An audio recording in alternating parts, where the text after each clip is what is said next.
Everybody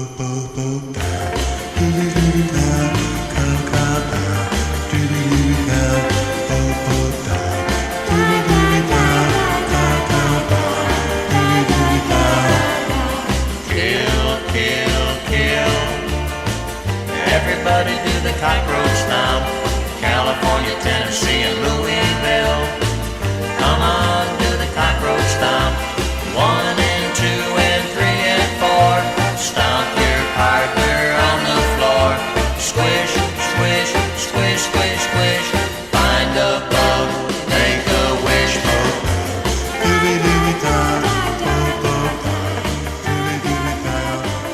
Welcome to the Surly Horns Podcast. Get your stomping boots ready because there's some cockroaches that need to be stomped. RGB3, how you doing? I'm doing good, man.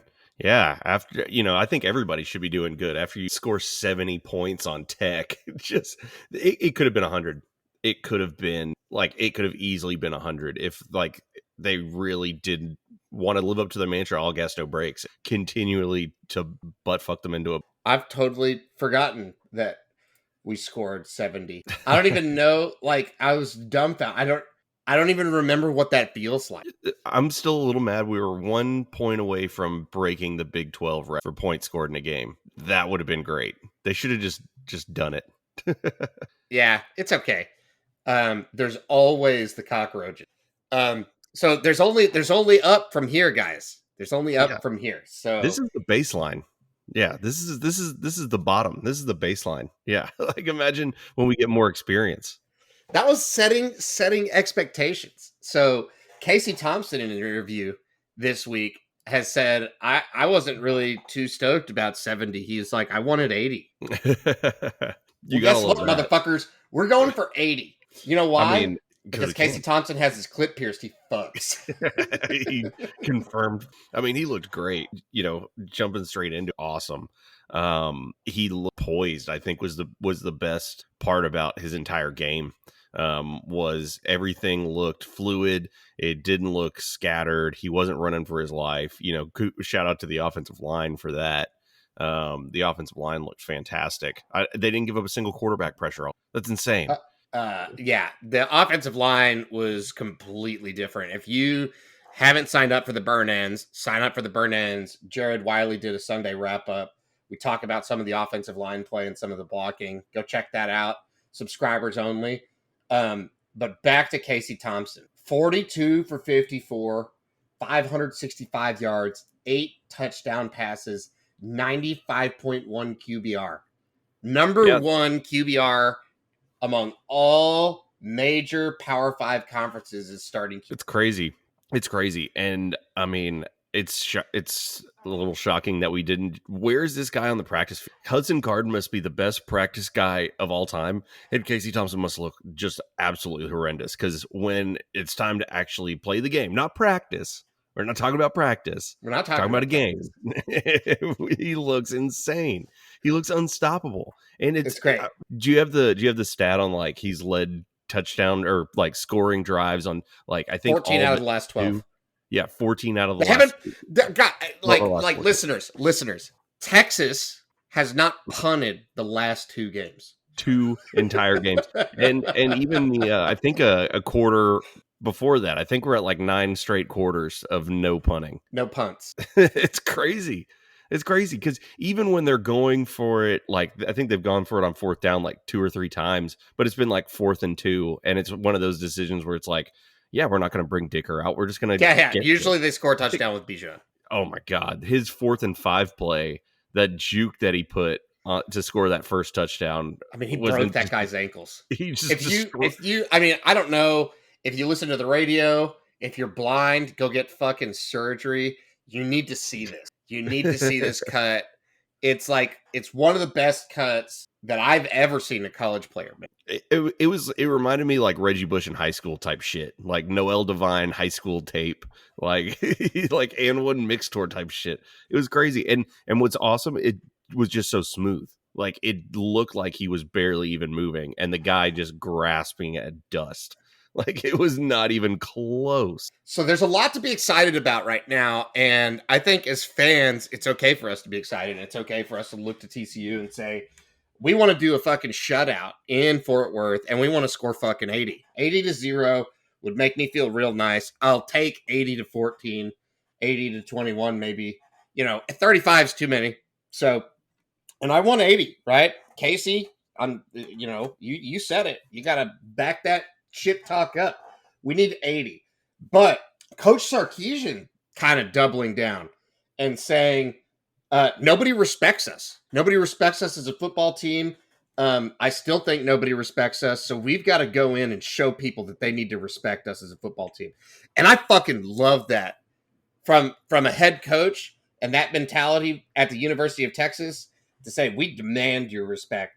Like, let's go, motherfuckers. Let's go. It's a lot different than winning is hard. It sounds a lot less pussy, and because that's what we're used to. It's such a breath of fresh air that this guy's does. Like, this isn't him settling. Like, I think the Arkansas game, and we even talked about it with Jared Wiley a little. I think that was a shot in the arm they kind of need. I think they came out. They were prepared for Louisiana. They thought, hey, Louisiana's a good team, a top 5 team or top 25 team, and we beat the shit out of them like it wasn't close. We're good. We can do the exact same thing to Arkansas. And then they got their wheels blown off, and now they realized, okay, well, you know what? Let's just go fucking mud stomp people now. And that's exactly what they did, and that's what they're exactly about to do on Saturday. How fun must it be for these guys, right? Maybe that's what they get to pitch on the recruiting trail. When recruits come in, they get to say, not only is this like great that we're winning games, we're having fun. We're having fun on the football field. We're trashing people and we're having fun. That has got to be something that is really hard to do in the NCAA. Like, it's not supposed to be fun. It's supposed to be hard work. Winning's supposed to be, supposedly. But I think the coolest thing is, and it's everybody getting involved. I mean, you're seeing freshmen get legitimate playing time. Jonathan Brooks looks like an absolute fucking stud. Like, it's awesome. So, it's giving these young recruits something to look for too. I mean, I guarantee you the staff is showing Evan Stewart, Xavier Worthy's highlight tapes right now. Like, which, wow. I mean, we can get to Evan Stewart later, but Xavier Worthy is a first round pick. Like, that boy good. That boy good. Right now. I mean, he is so small, and he just is like, fuck your tackle. I don't need that shit. It reminds me of Josh Gordon without the, like, he reminds me of just like this small, like, wiry dude that's just going to run the fuck by you and be a pit bull on the field too. Like, he seems like a great kid. And he's out there blocking, like he's blocking 22-year-olds out there. He is a true freshman. Yeah, and he plays school. Yeah. So, we get Zay, right? We get 2 more years of him. That's all. That's all I know. Is there's no way. I mean, this guy's going to be a top we got to figure out a way to pay Zay. Yes, that's the next one. Figure out a way to pay Zay. The Zay ends. Yeah. Yeah. So there's a lot of, X gonna give it to you. Shout out to DMX, right? We did a little special thing for him when he died, but X gonna give it to you. Zay is here to stay, right? I mean, I'm super excited to see this guy play. On defense, we had a super fun play that Pete Kwiatkowski dialed up to almost get a safety. Alfred Collins, right? Just busting through and playing standing up like 4 yards. I've never seen the I formation on defense, and it worked. It absolutely got their brains in, like they were absolutely scrambled. It was hilarious. So we scored on defense, pick 6, right? We would have scored on special teams. Fucking like half an inch of helmet bullshit fucking call. And then obviously there's no problems scoring on offense because they don't even punt. No. And it's not because they're that guy who's now coaching in college in Pennsylvania somewhere that never punts and goes for onside kicks. No. This isn't that. On the Texas Tech board, they were doing some analysis, and apparently out of all of the yards that could have potentially been gained by Texas, they gained 95% of them. God. It's 70-35. It was nowhere near as close as, like, it was legitimate Madden rookie. I don't know. Yeah, there's some there. I mean, it's going to be a problem if if they just keep letting up those big explosive plays. And I think that's what they're talking about, and we'll see, right? I think they try and go for shutout at Fort Worth and TCU. They're coming I for think them. I think the defense in general, I think it was playing off. When you're up 3-4 scores, you're going to play back a little bit. But I think they also wanted to stop the run, first of all, before, Texas Tech just literally had to pass. So, you take away those 2 super long touchdowns that Deshaun Jameson gave up. Your safeties play a little better. I'm not overly concerned about the defense right now. 35 was too much. That it should have been a 70. Actually, it should have been like 100 to 4. That's what it felt like, and it was awesome. Stress-free Saturday feels good. We'll get back to the game, right? We'll do kind of a full breakdown, but that a lot of good things to talk about there.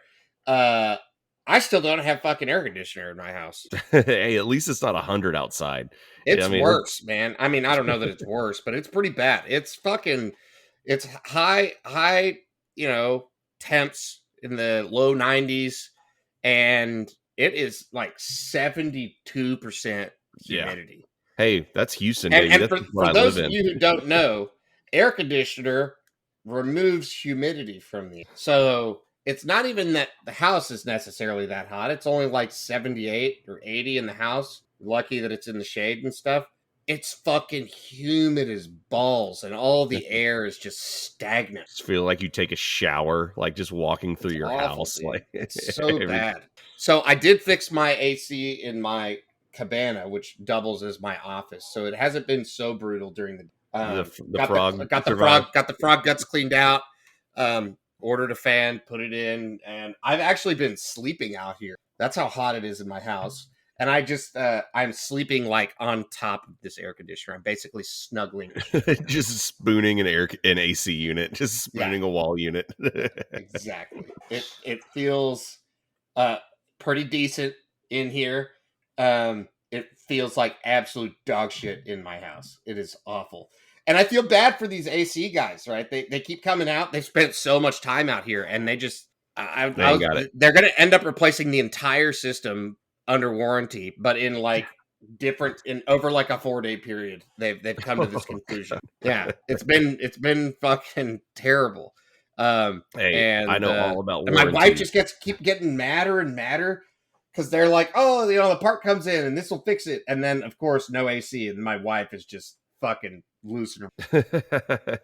Hey, I know all about warranty too. They will do everything in their power to not fix or to keep fixing it and not replace it. My fridge, I've had them called out for the ice maker 4 times in 6 months. 4 times in 6 months. And then the last time they did it, they replaced the entire fridge door, like the entire door. And then after they get done doing the door or whatever, I don't even know what they call it, like the rubber around it that like seals everything, like the rubber gasket, I guess is what they called it. It was like bent. And so there was just it was just leaking cold air out of the fridge. So worse, it was letting hot air in. So it literally looked like it was completely filled with snow in my fridge. And like you had to dig out like all this like lumps of snow to get anything. Did you make snow cones? So.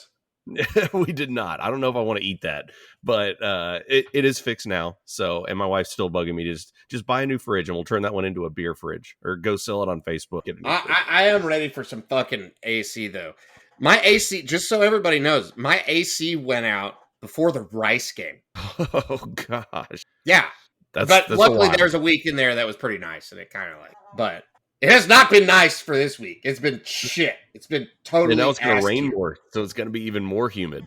It's off. But sometimes, sometimes the rain will bring like, some 60-degree cool it down a little bit. And that I can subscribe to. But this bullshit right now, it is 79 outside, and it is 72%. Nope. At that point, I'm looking for an Airbnb. I kind of wanted to do the same thing, but we just keep going. To this urban air adventure park.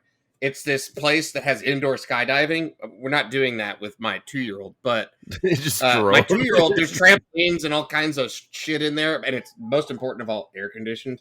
So we've just been going there, and Like it costs like $5 after you get the unlimited membership for a year to go, because it's just like $5 gets him a slice of pizza and a juice, and that's like all he'll eat for dinner. So it's been great. Been going hanging out in the air conditioner there, wearing him out to where he doesn't care if it's hotter than fuck in his room, and he just passes out. Hey, that's what you got to do with kids. Just run them until they're worn out, and then they don't care what. They'll just sleep on their backs like just sawing logs. All right, so we have another kick in the fucking nuts. Thanks, Phil Knight, you billionaire piece of shit. You rich bitch. So for those of you who don't know what we're talking about and why we're so mad at Phil Knight, maybe you don't know this. Phil Knight is an ultra billionaire. He's the guy that started Nike, and he happened to go to the University of Oregon, and he actually likes to pay players. So he set up the biggest deal that's happened, and that was an NFT that got sold for just a ridiculous amount of money. That basically was just his money that he just funneled in. And now he started a shell company where he took the most senior woman executive from Nike, the person that was the general manager of all women's apparel and everything at Nike. And now she's the CEO of a company. I don't even know what it's fucking called. The only thing they do is NIL deals for Oregon. It's crazy. It's crazy.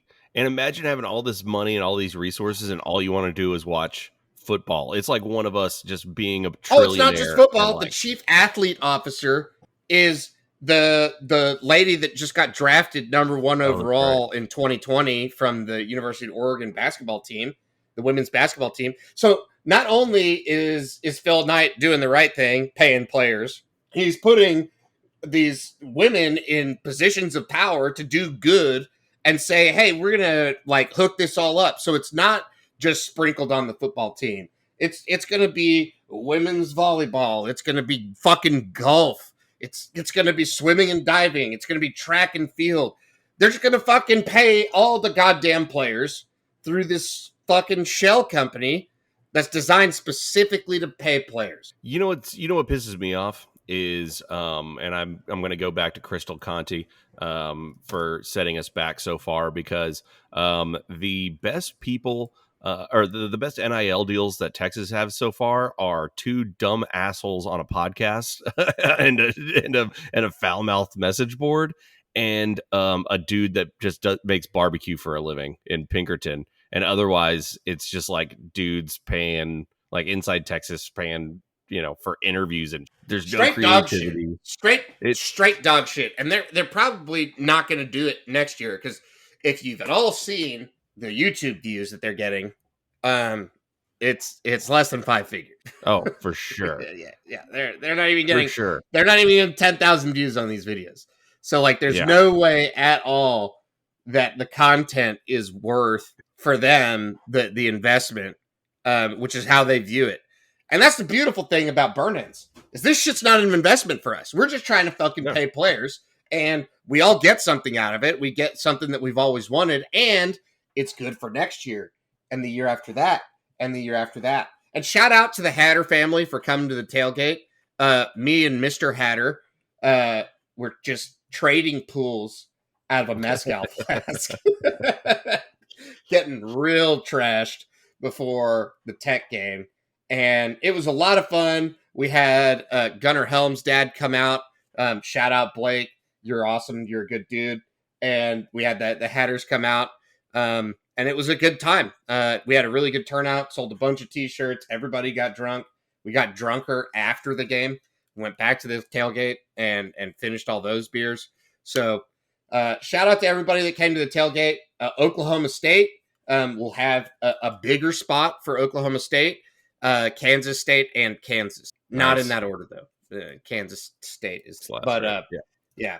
So come out to one or come out to all. Also, next Friday, a week from today, is a very important day for the Surly community. It is Lee Harvey's Friday, the day before Texas OU. So show up.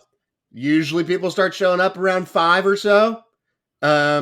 Surly's gonna, cover probably the whole tab.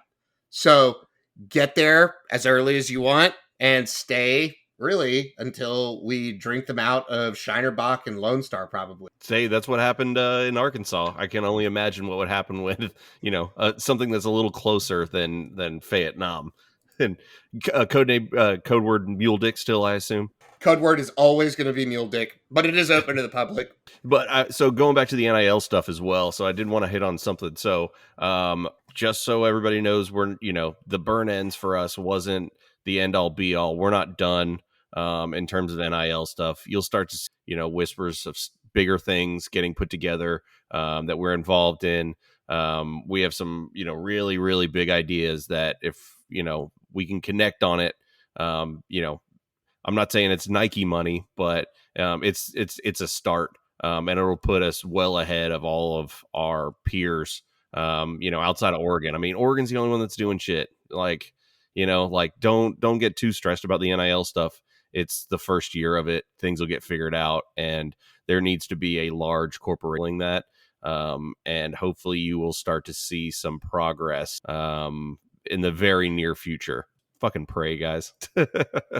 All right, moving on from NIL talk, we have some really shitty football teams. So this is the work. Like everybody's holding on. The AP poll and the coaches poll are so fucking worthless now that the college football poll exists. And I think they start next week, right? Is that when they start the college football poll? Thank fucking God, because this AP poll is total dog shit, right? The coaches poll is ass tier.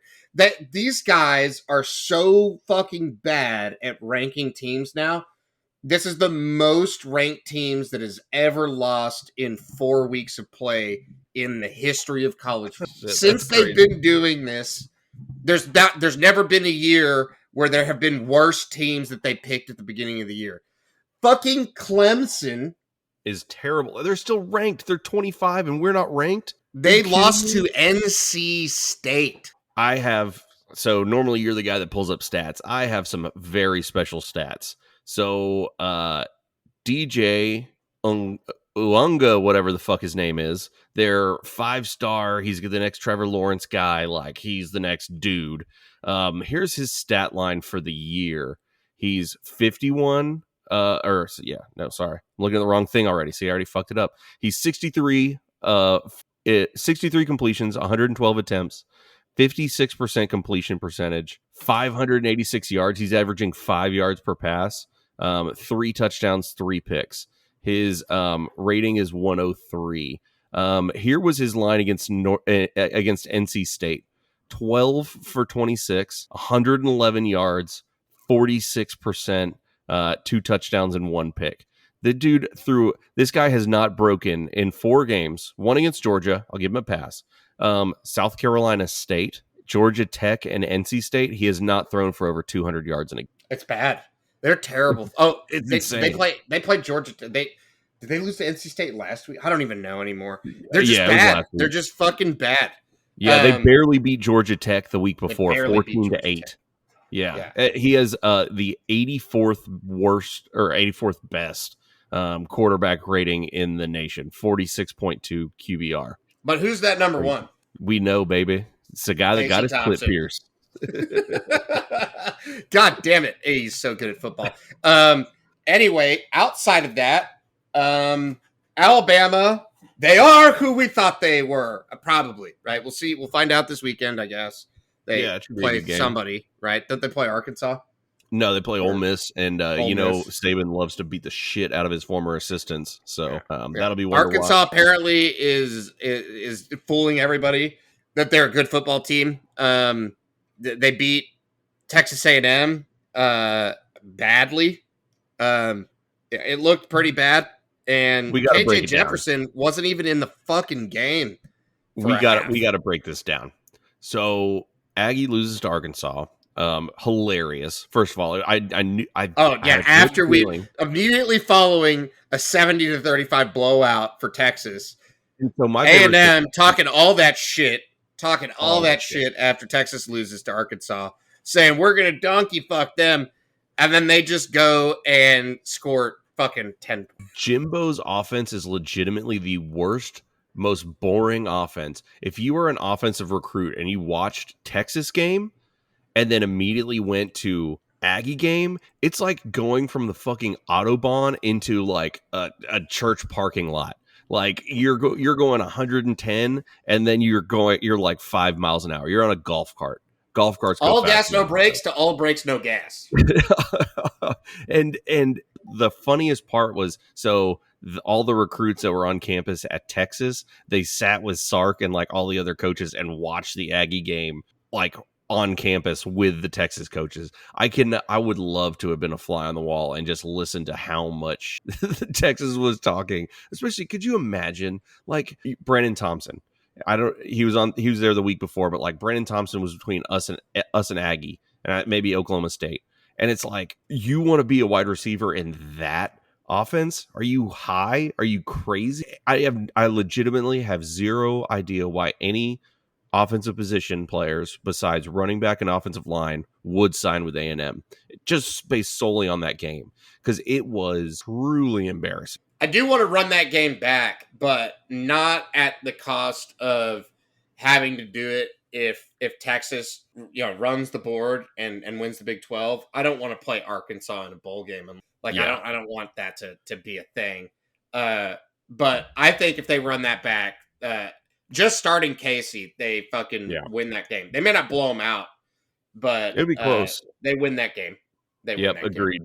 Yeah, I agree, and I believe in the coaching staff will be able to make adjustments, whatever bullshit. Arkansas is still not a good team, but I will say they'll be better than 500 now. Oh yeah, they're not a good team. Yeah, no, I mean, my guess is they're going to lose to Bama. They'll probably lose to Ole Miss. I think they're a 3-loss team. I'll tell you what can't run it back is me.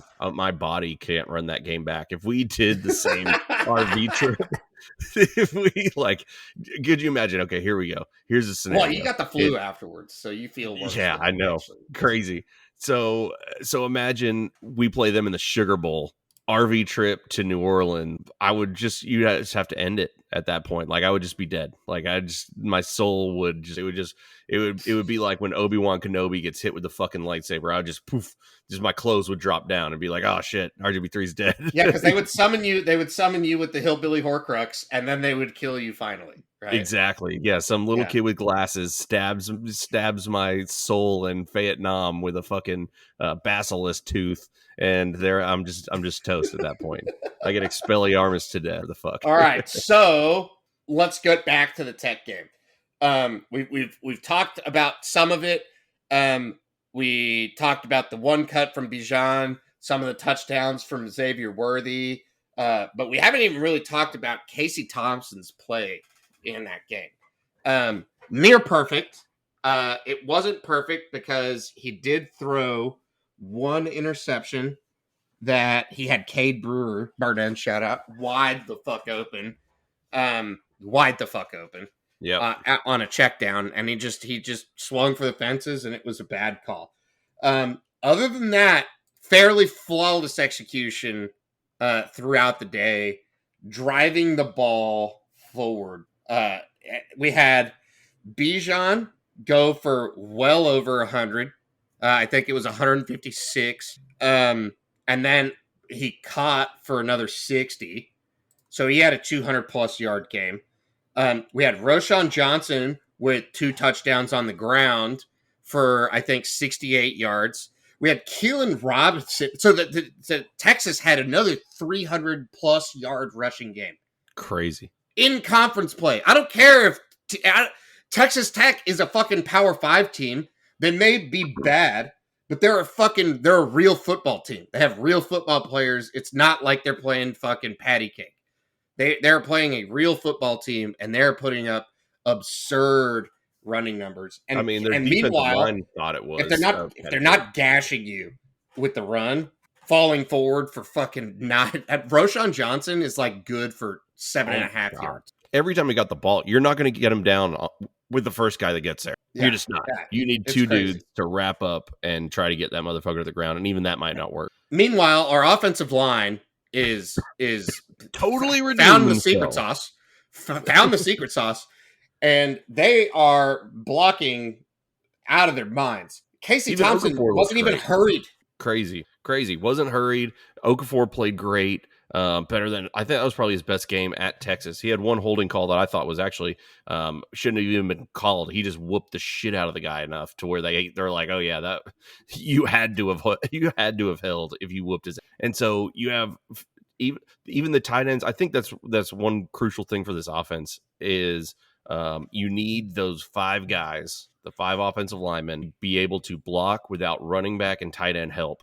Because if you can handle their rush with 5, then that just leaves an extra 2 insane weapons of a guy like Bijan or even guys like Cade running out and being able to just, take defenders. And, it's the offense looked like it was unlocked. It looked like it was unleashed. It looked like, not just Casey, but I think everybody just kind of finally figured out, like, they understood the scheme. I think the coaches finally understood their players' capabilities as well. Like, you didn't see a lot of inside zone. It was all stretch plays to Bijan. Stretch play. Get him on the corners. You don't want him driving up the gut for 3 yards. It's a waste of his talent when you could put him on the corner and say, hey, linebacker, catch the motherfucker. Good luck. All right. So, what I love to see in this box score is Casey Thompson, the quarterback at Texas, is 5th in the box score for rushing. Yeah. He's not the first. He's not the second. Sam. He's 5th. Didn't Sam lead the team in rushing? Yes. Yeah. So that's year. refreshing. That's really great that's not happening anymore. Xavier Worthy, check this stat line out. 5 receptions, 100 yards, 3 touchdowns. He's scoring touchdowns on 60% of his catches. And that spin move he did was just unbelievable. That was insane. It was so good. Yeah. Jordan Winnington, so glad he's not hurt. Awesome. 5 catches, 93 yards, and a score. We've got Bijan, who's just a monster catching, right? I mean, just that little dump off that they always have whenever they're going for something big is just so money. Because if you've got the deep ball covered, Bijan's going to gash you. And then, Burnens, 2 catches for 10 yards, 5 yards average for Cade Brewer. Also blocking like a motherfucker, right? I mean, just crazy good block out of that guy. Yep. No, I think they tight ends played a good game. Looks like we came out of there pretty much injury free for the most part. Troy O'Meary does have obviously he didn't play in the game, but he had season-ending knee surgery. And it looks like Josh Moore and Josh Thompson might be out this week. So, but other than that, that's the goal is be healthy going into OU. Try to get these guys as healthy as possible. And if we're a full strength Texas team playing OU, who also look like dog shit, that's back-to-back weeks they should have lost. OU, by the grace of God, has somehow won all their games this year because they look like absolute against West Virginia and Tulane. Yeah, their offense is really struggling. Their defense is actually pretty good though. So Don't sleep on OU just because their offense is anemic right now. If they can get some things figured out, that defense is dialed in. The defense is the reason they're winning games, and that's weird to say about OU. So don't sleep on OU. But we have TCU next week. Let's talk about the fucking Cockroaches. So they have Zach Evans. They have Quentin Johnson. So that's a little scary. They just lost SMU. And they got gashed. They got torched. SMU. They got torched. SMU planted the flag. Oh my god, that was at so great. Amon Carter, and then Gary Swetterson lost his fucking mind, and then they played the song that he recorded. Oh my god, that was so take good. A step back. Oh my god, it's so good. Okay, wait. We're gonna pause right here. We're inserting at least 30 seconds of the Gary Patterson song right in here. the people, if you haven't heard it, take a step back. You have to listen to it. It's so good. Am I good? It's not. God. Take a step back. Take a look at your life.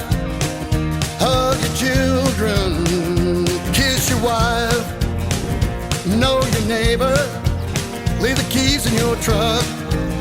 Do yourself a favor, try your luck. Yeah. But so SMU rushed for 350 yards, just straight rushing. SMU rushed for 350 yards against TCU. Ulysses Bentley IV, who is a player that does not exist. That's a guy that's name gets created in your NCAA like Dynasty League like 7 years down the road. He rushed 20 carries for 153 yards, 7.7 average. They also had Trey Siggers, another person that just doesn't exist, 18 for 110 for 6.1 yards. Tyler Levine, another guy, their third string running back, 8 carries for 52 yards, 6.5 yards per carry. Tanner Mordecai, the quarterback, 4 for 37, 9.2 yards. They gave up. It looks like about 7 yards per carry. Bijan is going to run all over these dudes. Maybe Roshan too, dude. Roshan out of that Rocat, man, that Rocat is dope. He scores basically every time they run the Rocat. But back on to TCU, the fucking cockroaches that must be stomped. Bring your stomping boots if you go to the game. There's probably going to be more burnt orange than purple in that fucking stadium. That's pathetic, by the way. I'm so glad we're getting out of the Big 12 shit. They actually decreased the seating in the new stadium. Don't get me started. Just so stupid. But we do have, maybe Fatterson was just, overlooking SMU and focusing on Texas. We never know because for some reason, TCU always shows up with a fucking crazy defense against Texas. And then let's see what we do. I think their offense is dog shit, except for, Zach Evans, that boy good. Right. He good. Their quarterback, I think that the KJ Jefferson thing, that still gives some people some nightmares. I think for good reason. And he torched us last year too. So, really hard to keep contained on a guy like that. And we'll see what PK does because he didn't do a great job in the second half against KJ Jefferson. Really after that second quarter, it was all fucking pretty much a shit show. So if Texas can get the offense started and keep that defense off the field, and maybe they can keep contained on this quarterback, and maybe we can, see what a shutout looks like there. But I'm extremely optimistic about this game. I have been including the preseason. And you have it, RGB. Yep, I just pulled it up. 38-34 was my original. I changed it to 34-28. I am going to change it again. Because you're a bitch. Yep, because I was a bitch. I am now going to guess we beat these cockroaches.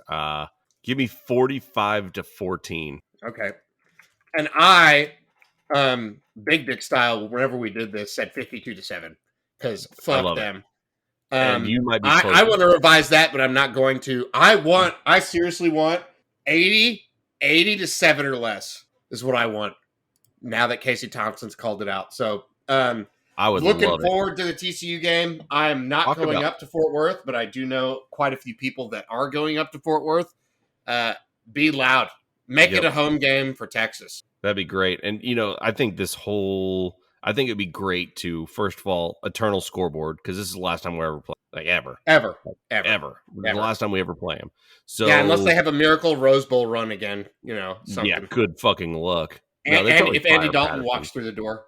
They probably fire Patterson after this year. I have an inclining. There's always one of those. He's going to retire and go into a music career. Oh yeah, for sure. I mean, if you've all heard the song by now when you're listening to this podcast, and you know that the guy, it's actually a waste of his talents. He needs to be in front of a mic somewhere, just really, laying on the tunes. And this is our chance to exercise a lot of demons. It has not been a great, Texas versus TCU has not been great. Saturday, let's be fucking great. Let's exercise all those demons and just stomp the shit out of those cockroaches. I like it when the players refer to TCU as the cockroaches, and our players definitely are doing that now. So fuck you, TCU. You're gonna learn what's up here pretty soon. Moving on from football for a little bit. we still have a basketball team. They're practicing. They're Yep. real good. Starting to look pretty good. Chris Beard is doing such a great job with the media. It's like this job. You can tell it's his dream job, and that he's having so much fun with this dream job. Hopefully the wins follow. I'm pretty confident in that because he's proven that basically everywhere he's gone. But wow, he sat down and did a fireside chat and just did it at the ranch, at Bevo's ranch. Just like went, sat a chair down next to Bevo, and like jokingly like was interviewing Bevo and then like answering on Bevo's behalf and stuff like that. It is super fun. You can tell he's really directing most of this towards the students. The students are really responding well to it. I think he's doing a very good job of for basketball games, the majority of that crowd is the students, right? If you can pack out half the house with students, it becomes a really easy sellout crowd. So I think that's what the play he's calling is. Let's get that, half packed with students, half packed with everybody else that's kind of exciting. And, the last year, the Frank Irwin Center, it's going to be hopping. It's still going to be hot as balls. Probably feel like shit in there. You're still not going to be able to see anything. It's a horrible fucking arena, but it's the last year of the arena. Yep. And, I think it's a perfect, opportunity to, especially this year, the last year in the arena, you get to say goodbye to it. A pretty fucking great team. And then there will never be more hype for a basketball season that following, because, he's going to bring in more transfers. We have some senior guys that we brought in, kind of mercenary type guys. And hopefully we're going to have a lot of fucking draft picks on this team. That's going to get more hype, more recruits, like new basketball arena, getting even guys like Kevin Durant back more involved with the team. It is going to be, I can't wait for basketball season. And it's been legitimately since TJ Ford. I haven't been. Yeah, it's going to be so much fun. I think the crowd's going to be amped, and it's going to be a good time. Okay, let's get on to recruiting. It's not a whole lot of recruiting news, but there is some recruiting. Yeah, we got our big weekend coming up, October 16th, Oklahoma State at DKR. Arch Manning's going to be there. It looks like they're trying to set it up to be their big recruiting event, number one, because we literally don't have a single good home game after this. Red River's a home game, technically, air quotes, but Kansas State or Kansas, you got to have Oklahoma State be the game. And, honestly, I hope Oklahoma State wins the next two games because I want a ranked matchup. Maybe we can get fucking game day there. I don't know what other games are going on that week, but, get these as hyped as you can and then just pour it on them. Just make Gundy just lose his fucking mullet on the sidelines. Like that's what's got to happen. You got to show Arch Manning a good offense. And if that happens, he's going to be Texas. All right. We do have Evan Stewart, who has decided to forgo the rest of his senior season. Just doing TikTok dances and stuff. It's hard, guys. Y'all haven't ever juggled the playbook, laybook and like playing and learning new TikTok dances. I have, obviously, I've very much, practiced TikTok dances, but yeah, at this point, I just don't care. It's the, it's the way of the world. Jaden Blue is a difference. Quinn Ewer's fucking leaving. And we're not going to speculate on some other stuff that you've probably already heard about Evan Stewart. From everything that we've seen, supposedly he's a really good kid. But I don't think it changes anything with his recruitment. I don't like the trend of players quitting. It doesn't bug me. It doesn't make me like the player any less. Do I think you can build a winning culture with a couple of these guys? Yeah. If you build your team around just these guys, go look at what's happening in College Station and, players checking out and doing fucking ketamine, like legitimately doing fucking just ketamine and getting busted and then getting suspended for one game for like nothing and a horse tranquilizers to kill somebody. This is a funny thing that I saw. Jimbo Fisher, who is now getting paid $98 million over the next 10 years. Just they for no reason. They didn't need to renew his contract because his contract originally was a 10-year, $75 million contract that he could literally walk away from, no buyout, and that if they wanted to fire him, they owe him the full thing guaranteed. So it makes no sense. And they kept the exact same terms and bumped it to $98 million. Stupidest fucking thing I've ever seen or heard. And this guy has the same record, 40 games in or something, 50 games in. Yeah, 40 games in. Yeah, exact same as Sumlin and same number of bowl wins. Yeah, it's 40 games in, he's lost 11 games. Crazy. Yeah. It's but just there's that one thing ridiculous. that there is that one thing that Sumlin is that Jimbo isn't. And we know based on some Sol Ross statue FOIA requests, I'll just leave it at that. Y'all know what I'm talking. So Don't care, got Kyle Jimbo. Umlang, shout out Kyle Umlang. We're gonna do an Aggie fact after this, but a precursor to that, he just had a tweet where he put how much the Aggies have been paying per win, and apparently it's $1.1 million for a little over $1 million for Jimbo Fisher, about $500,000 a win for Kevin Sumlin, and about $154,000 for Mike Sherman. So That's pretty solid. I think they probably stuck with Mike Sherman there. Yeah, at that point, maybe they wouldn't owe the academic side of the institution a bunch of money for that fucking stadium that no one goes and watches games at. The swag copter bill probably was pretty high for someone too, and Jimbo's spending money just paying guys to fuck his wife. So I do miss Karen. She's she gone. She's been put out to pasture. She popped back up. She popped back up this past week with the Arkansas. Did you miss it? She was making excuses. Oh my gosh. Oh wait, hold on, folks. Guys, I just remembered something. This is my fault for not writing it down. I thought she got sent to Nebraska. She did. So I don't think she's in College Station anymore. But that does not preclude her. That's what I mean. I meant she's done being the bag lady. She's not a bag lady anymore. She might be a bag lady from afar. Bitcoin addresses work. That bitch doesn't understand Bitcoin.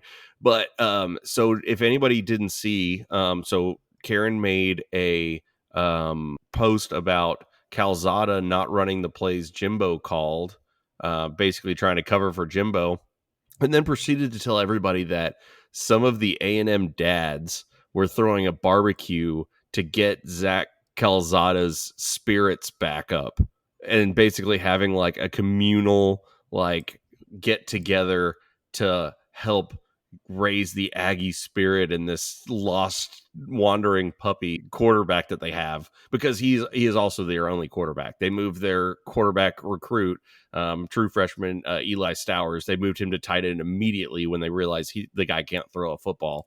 And the dumb Gomers are legitimately asking for a true freshman walk-on to get a shot over a guy that Jimbo hand-selected out of fucking Georgia.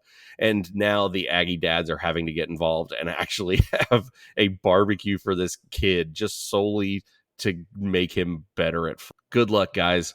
Good luck against Mike Leach. He's going to tear your shit. I just am so beside myself about this Karen lady who, she also, whenever she resurfaced, said that she got really drunk and texted Jimbo how to run his offense.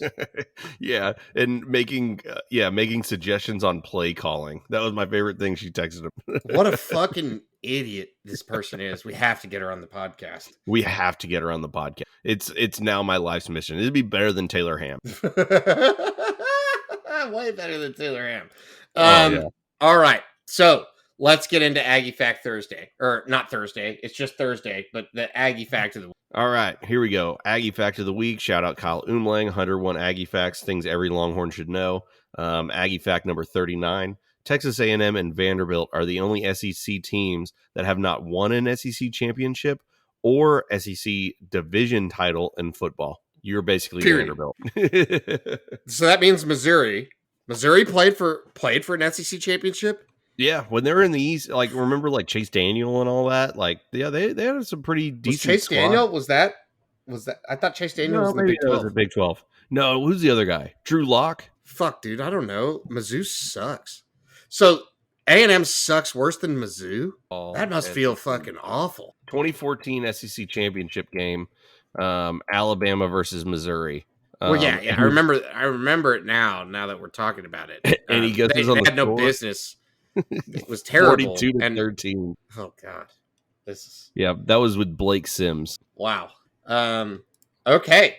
So, moving on to everybody's favorite segment. Well, not everybody's, but most people's favorite segment of the podcast, the Fat Boy Minute. So, for today's Fat Boy Minute, what was your most recent fast food order? So, first of all, the Missouri quarterback was Matty Mock, if anybody wanted to know. Now, more importantly, how fat I am. So, today, at the office, we had, it doesn't count as fast food, I guess. Maybe it does. It was fast and it's food. I got Wingstop.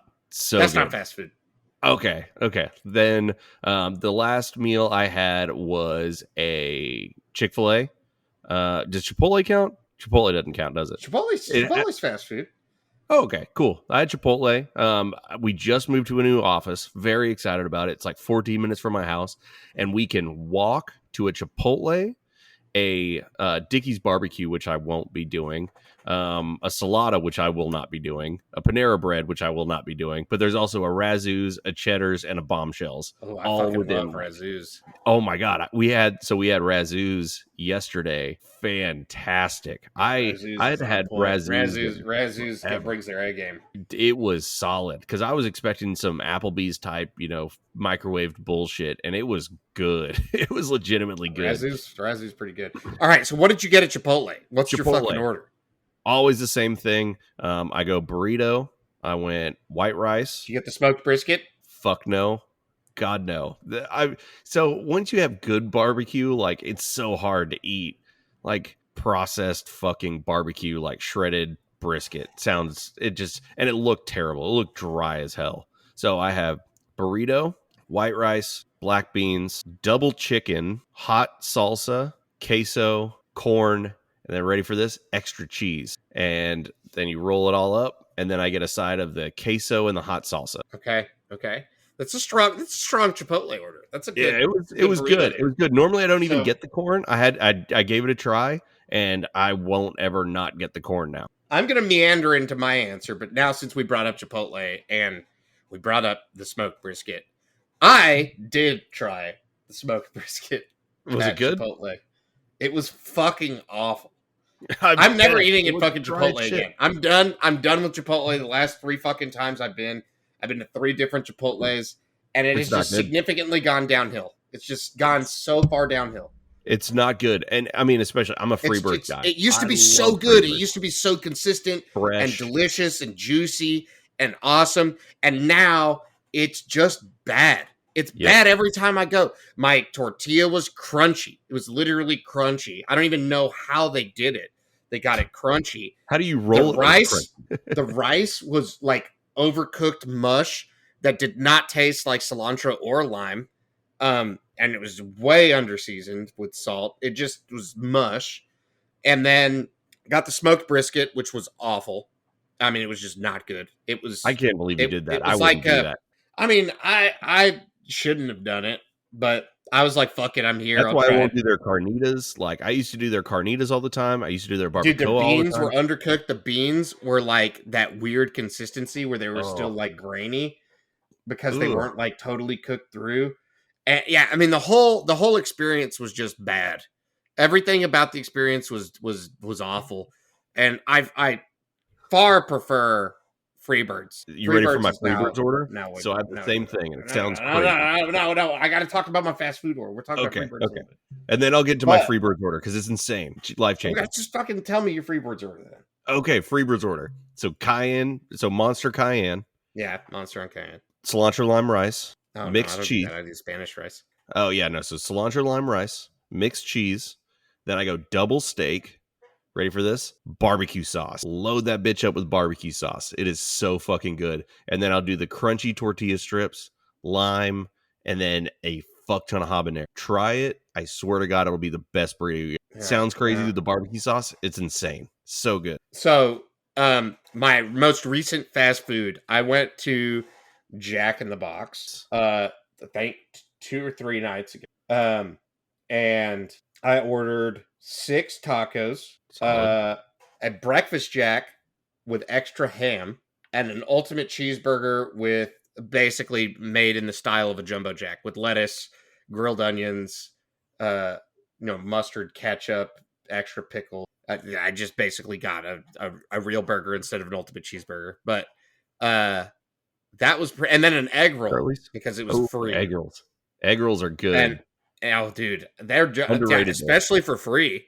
Fuck yeah, dude! I didn't realize their egg rolls were $2.50. I would never pay for $2.50 for a fucking egg roll. No, fuck that's no. crazy. It's $4.19 for 2 egg rolls. It's insane. That's ridiculous. Stupid. Yeah, they're so big though. They are huge. They are very. They're like half a Chipotle burrito big. the sauce that comes with it is really good too. The sweet and sour, whatever. Yeah. So get this. So there's this big shortage going on or whatever. They didn't have any fucking taco sauce. What?